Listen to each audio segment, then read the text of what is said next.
Friends, আজি মই আপোনালোকৰ লগত হালমন বা পিম্পলছ বা একনি এই প্ৰবলেমটোৰ বিষয়ে তেনেকৈ অকণমান ক'ব ওলাইছোঁ।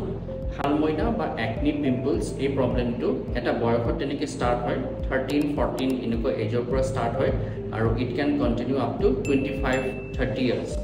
আৰু হালমইনাটো যদিও এইটো বয়সৰ লগত হয়, এইটো এটা হৰমনৰ ইনফ্লুৱেঞ্চৰ কাৰণে হয়, বাট ষ্টিল আপুনি ইগন'ৰ কৰিব নালাগে।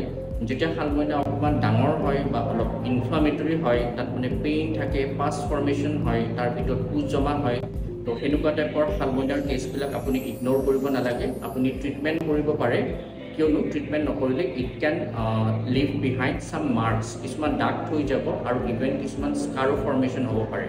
আমাৰ ক্লিনিকত আমি তেনেকৈ হোমিঅ'পেথিক ছিষ্টেমত তেনেকৈ ট্ৰিটমেণ্ট কৰোঁ আৰু হালমইনাৰ যিটো ৰুট কজ হয়, যিটো হৰমনেল ইমবেলেঞ্চ বা যিটো আপোনাৰ ষ্ট্ৰেছ ফেক্টৰ, কাৰণ এইখিনি সময়ত তেনেকৈ ষ্ট্ৰেছৰো এটা মানে খুব ডমিনেণ্ট এটা ফেক্টৰ হয়, তো সেই গোটেই ৰুট কজটো আমি তেনেকৈ এড্ৰেছ কৰি কিনে আপোনাক মেডিচিন দিওঁ, ট্ৰিটমেণ্ট দিওঁ আৰু সেইটোৰ জৰিয়তে আপোনাৰ হালমইনাৰ ইণ্টেনচিটিটো লাহে লাহে কমি আহে, ফ্ৰিকুৱেঞ্চিটো কমি আহে আৰু আপোনাৰ যেনেকুৱা কমপ্লিকেশ্যন হোৱা টেণ্ডেঞ্চিটো কমি যায়। কমপ্লিকেশ্যন ইন দ্য চেন্স কি মাৰ্কছ, স্কাৰ্ছ এইবিলাক হোৱা টেণ্ডেঞ্চিখিনি কমি যায় আৰু কোনো ছাইড ইফেক্ট বা পাৰ্শ্বক্ৰিয়া নোহোৱাকৈ আপুনি এটা ছেটিছফেক্টৰী আৰু ছিগনিফিকেণ্ট ইম্প্ৰুভমেণ্ট এটা এক্সপেক্ট কৰিব পাৰে।